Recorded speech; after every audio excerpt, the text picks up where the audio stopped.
Alright, so this video is going to be about troop types for Guilty Gear 2.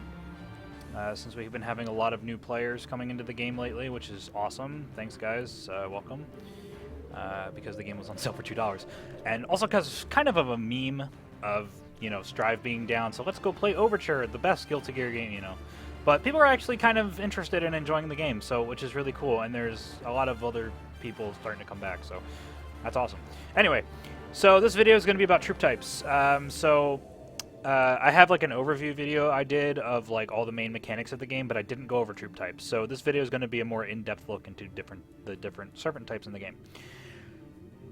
So first let's look at capture units, which is the first type of unit in the game.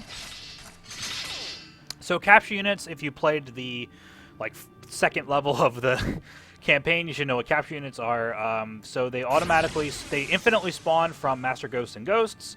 They automatically go to whatever the next ghost in their lane is. They only have 1 point of health. And they also capture ghosts the fastest out of all of the unit types in the game. So, if this capture unit will go over to his ghost, he'll take it over pretty quickly. They also self-destruct themselves when they get near a ghost or if they detect an enemy unit. Not an enemy master, though. If they see an enemy master, they will just ignore it. They also will heal friendly units if they run past them, so you can just run around to like your line of capture units and you can heal yourself, so there's that. Unless you're poisoned, I think, by Valentine and Raven's units, you will not be able to get healed from capture units. You can also, as you probably know, you can run into capture units that restore a little bit of tension. It does slow you down a bit, but it does restore tension and destroys them as well, so you can try to impede the march of it. So as I mentioned, capture units self-destruct if they detect an enemy unit around. So, if you just have like a single servant defending a ghost, they will obviously just attack the servant and self-destruct instead of attacking the ghost. So that's how you can defend ghosts without the enemy actually taking them. But if the ghost is undefended at all, the capture units will end up fighting for it, right? So there's that. Okay. So that's pretty much it for capture units. Nothing much else to really say there. Next are minions. So minions are summoned units that have a couple different properties. So every master in the game has a minion except for Kai. Minions take extra damage from capture units, which I'll show off right here. They can also, well, Hunchback can also knock enemies away, but you know, that's just Hunchback. So they'll both attack Hunchback here. They do 125 damage to him, and minions can also be dispelled. So if I come over to Hunchback and I use Dispel as Kai, and instantly kill him. So like I said, every master has a minion except for Kai, and there are certain units that can also summon minions as well. Off the top of my head, a couple of Paradigms units, Izuna's Elite Armor unit, and also Valentine's Elite Mobile can summon minions. And just like before, they have the exact same properties. They take extra damage from capture units and stuff like that. Minions cannot be commanded, and they also do not count towards your army count, right? They can't be commanded, they can't be deleted, but they will automatically die after a certain period of time. They also don't move. So wherever you summon them that's where they're going to stay, right? So you can see this Hunchback is just standing here. He's not doing anything. Okay. So we'll go to Kai for this next part. So now we're going to talk about servants. This is where we're going to spend most of the time in this video. I was talking about servant types, because that's the majority of what the types are and stuff like that. A temporary headquarters. So if you play the Paradigm missions in the campaign, which is chapters 6 and 7, I believe, you'll be able to... that mission basically is supposed to teach you about troop types, right? So basically, there are 5 different troop types in the game, and then there's 2 classes of units as well.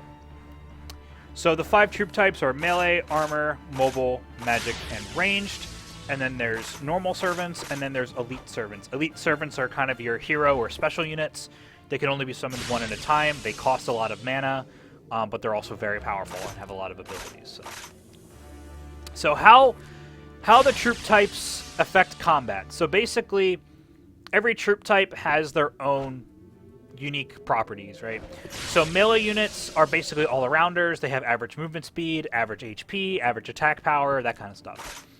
Armor units move slower than other unit types, but they have slightly more super armor. They have more HP.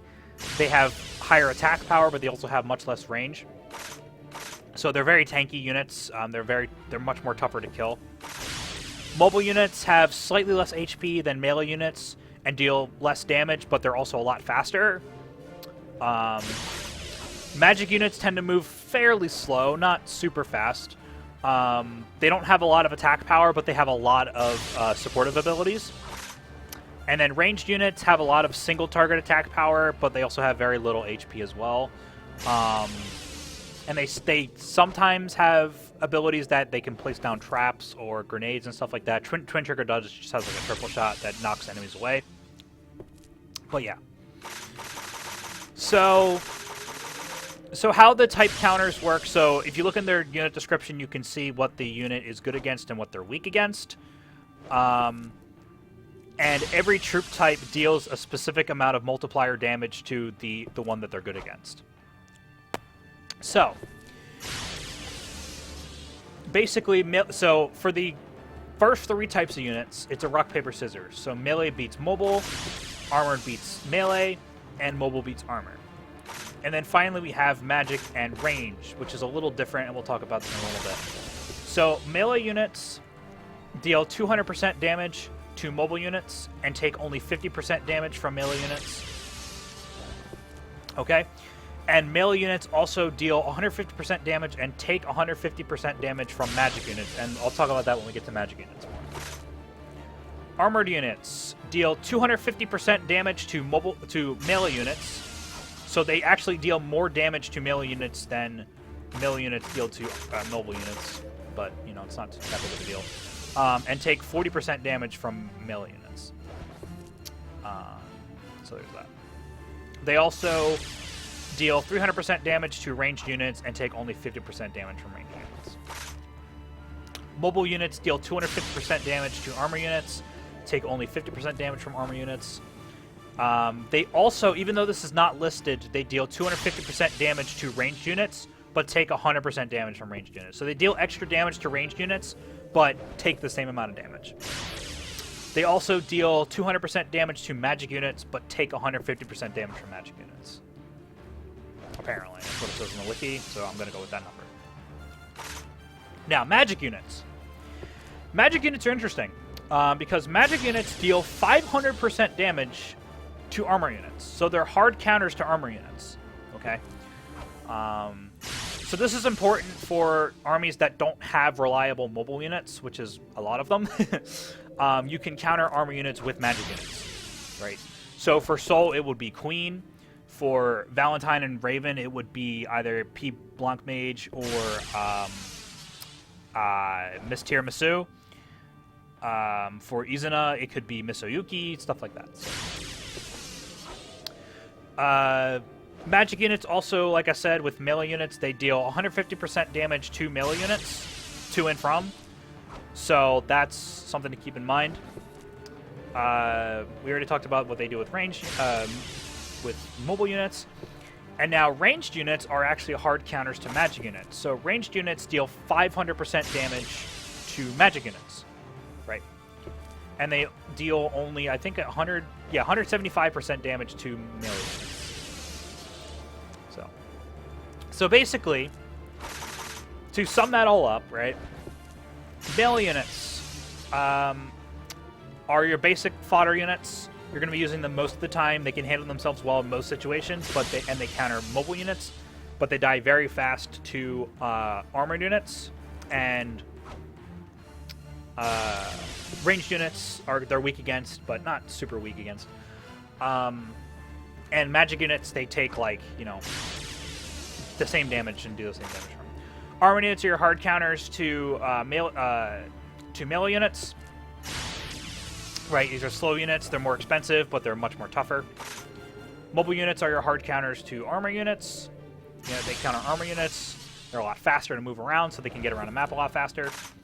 Magic units are your pure hard counters to armor units, like I said, 500% damage to armor units is pretty huge. And they have a lot of buffs and debuffs as well. They're support units, like I said.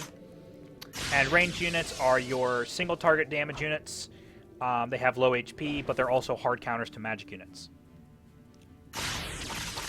And then finally, your elite units, so elite units carry the same properties as their type. So this elite armor, for example, he moves very slow, but has a lot of HP and a lot of attack power, stuff like that.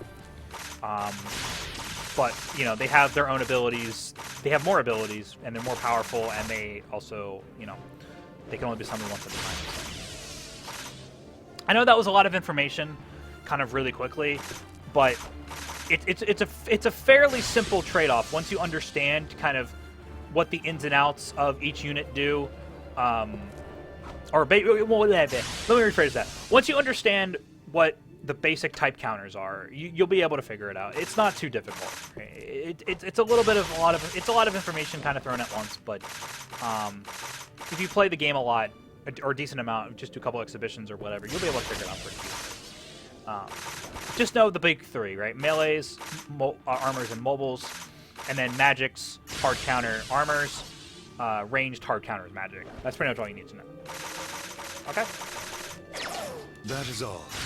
Now, lastly, before I finish this off, if you go into exhibition mode here, select your alter ego. really quick, and go to any random map, you can actually read up on what every single unit in the game does, what their abilities are, what their properties are, and stuff like that.